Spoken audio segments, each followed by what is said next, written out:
Meaning of guardrail. Guardrail. Guardrail. Guardrail. Guardrail.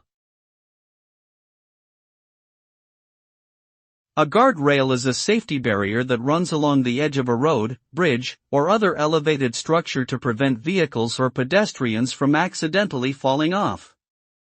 It is typically made of metal or concrete and designed to absorb the impact of a collision, minimizing damage and injuries. Guardrails are an essential safety feature in transportation infrastructure, protecting drivers and passengers from potentially fatal accidents. Without guardrails, the risk of serious injury or death would be much higher for motorists and anyone else using roads or bridges.